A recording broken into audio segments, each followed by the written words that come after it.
আজকের রেসিপি বেগুন চোখা। গরম ভাতে এরকম যদি বেগুন চোখা রেসিপিটি থাকে আর কিছুর প্রয়োজন আছে বলে আমার মনে হয় না।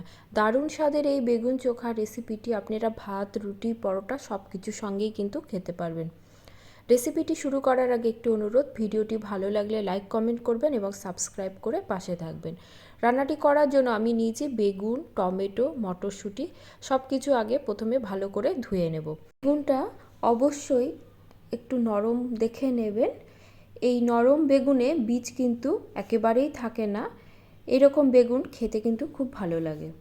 বেগুনটা দুটুকরো করে নেব, সাথে টমেটোগুলো দুটুকরো করে নেব। ঝালের জন্য 3টে কাঁচা লঙ্কা নেব আর নেব মটরশুঁটি।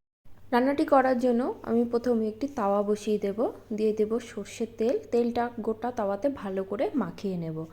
তেলটা গরম হলে বেগুনের টুকরোগুলো আমি দিয়ে দেব আর দেব রসুন। এখানে আমি অর্ধেক রসুন নিয়েছি, আপনাদের পরিমাণ অনুসারে রসুনটা কম বেশি করে নেবেন। এছাড়াও 2টো টমেটো যেটা কেটে নিয়েছিলাম সেটাও ভালো করে উল্টো করে সাজিয়ে দেব। মটরশুঁটিগুলোও আমি বেশ সাজিয়ে দেব যাতে সব কিছুই সমান হিট পায়। রান্নাটি অবশ্যই লোহার তাওয়াতে করার চেষ্টা করবেন, এতে বেগুনটা যখন আমি পোড়াবো এতে একটা স্মোকি ফ্লেভার আসে। ঢাকা দিয়ে 7 থেকে 10 মিনিট লো স্টিমে রান্না করে নেব। ঢাকা খুলে দেখে নেব, দেখুন এক সাইডটা কিন্তু বেশ পোড়া পোড়া হয়ে গেছে এবং সব কিছুই ভালোভাবে সেদ্ধ হয়ে গেছে। এবার একটি পাত্রে নামিয়ে টমেটোর খোসাটাও ছাড়িয়ে নেব। আর মটরশুঁটিগুলো কিন্তু এভাবে করলে মটরশুঁটিটা খেতে কিন্তু বেশ মিষ্টি হয় আর খুব সহজেই ছাড়ানো হয়ে যায়। রসুনটাও দেখুন কতটা সেদ্ধ হয়ে গেছে। রসুনটা এভাবে আমি নিয়ে খোসাটাকে আলাদা করে দেব। সব কিছু আমি এবার ম্যাশ করে নেব। এটি করার জন্য আর নেব 2টো মাঝারি মাপের পেঁয়াজ। পেঁয়াজগুলো আমি ফাইন চপ করে নেব। এখানে পেঁয়াজটা চপ করার জন্য আমি চপার মেশিন ব্যবহার করছি, আপনারা চাইলে হাত দিয়েও করে নিতে পারেন। পেঁয়াজটা দেখুন খুব সুন্দরভাবে চপ হয়ে গেছে। রান্নাটি করার জন্য আমি তাওয়া বসিয়ে দেব, দিয়ে দেব সর্ষের তেল। রান্নাটি অবশ্যই সর্ষের তেলে করার চেষ্টা করবেন। যে কোনো ধরনের চোখা রেসিপি সর্ষের তেলেই কিন্তু ভালো হয়।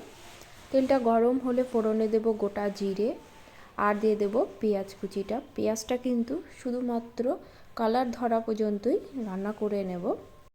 এবার এর মধ্যে বেশ কিছু মশলা যোগ করব।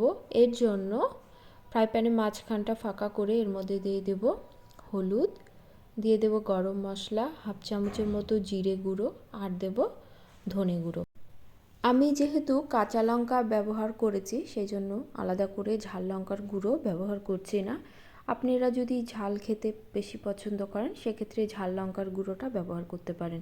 পেঁয়াজের সঙ্গে মশলাটা 2 থেকে 3 মিনিট ভালো করে কষিয়ে নেব।